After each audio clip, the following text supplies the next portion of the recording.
बिस्मिल्लाहिर्रहमानिर्रहीम। कल एक बहुत अफसोसनाक वाक़या पेश आया जिसकी जो एंडिंग है वो काफ़ी खूबसूरत थी।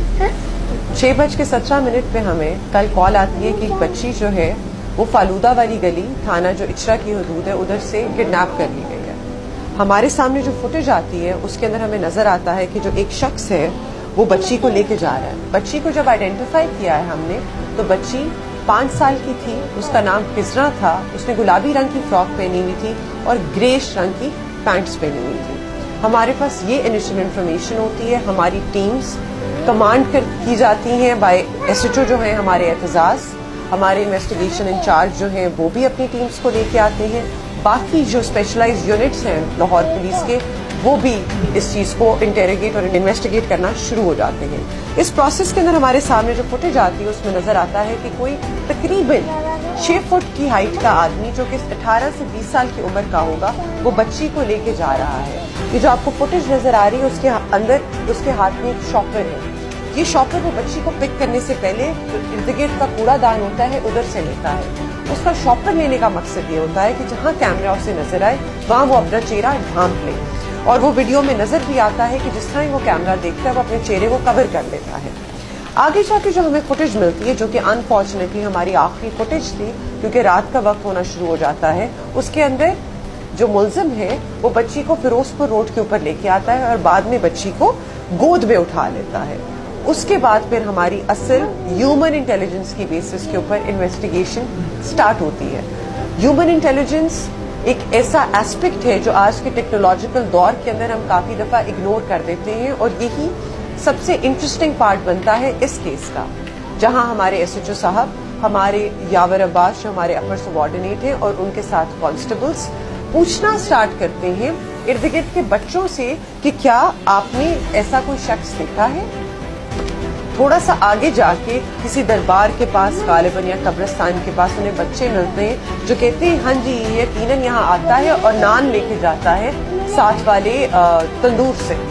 वहां से ये आइडेंटिफाई करते हैं बंदे को, पता चलता है ये रिहायशी है वादत कॉलोनी का।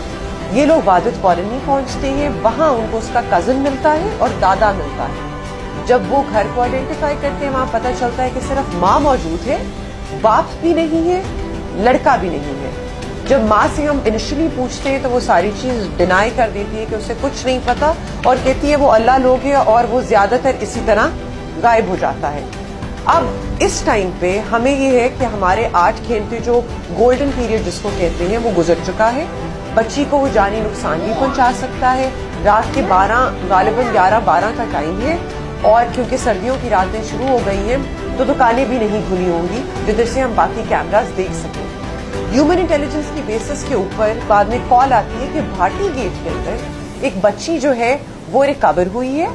खादिम ASI जो हमारे साथ यहाँ मौजूद है वो कहते हैं कि जी हमें एक वीडियो मिलती है जिसके अंदर बच्ची के चीखने की आवाज आती है, तो नमाजी मस्जिद के करीब से बाहर भागते हुए निकलते हैं तो देखते हैं कि एक लड़का बच्ची को के साथ ज्यादती करने की अटेम्प्ट करने की कोशिश में है। तो वो इस बच्चे को, लड़के को जो हमारा एक्यूज्ड है, और बच्ची को हैंड ओवर कर देते हैं भाटी गेट। क्योंकि रात ज्यादा हो जाती है तो खादिम ये मुनासिब नहीं समझता कि एक छोटी बच्ची थाने में बैठे, तो वो एक बहुत मुहज्जब आदमी जो है मोहल्ले के, जो 22 वहां के गालिबन चेयरमैन है, उनको बच्ची हैंड ओवर कर देते हैं। उनकी बेगम के पास ये सेफ कस्टडी में होती है, मुलजिम उनका थाने में मौजूद होता है। उतनी देर में SHO साहब, उनकी टीम और हम पहुंचते हैं भाटी गेट थाना। वहां हमें मुलजिम तो मिल जाता है, बच्ची नहीं मिलती। आगे जाके जब हम बच्ची को रिकवर कर लेते हैं तो उसकी फुटेज अलग से आपके साथ हम शेयर कर देंगे, लेकिन बच्ची सेफ एंड साउंड मिल जाती है।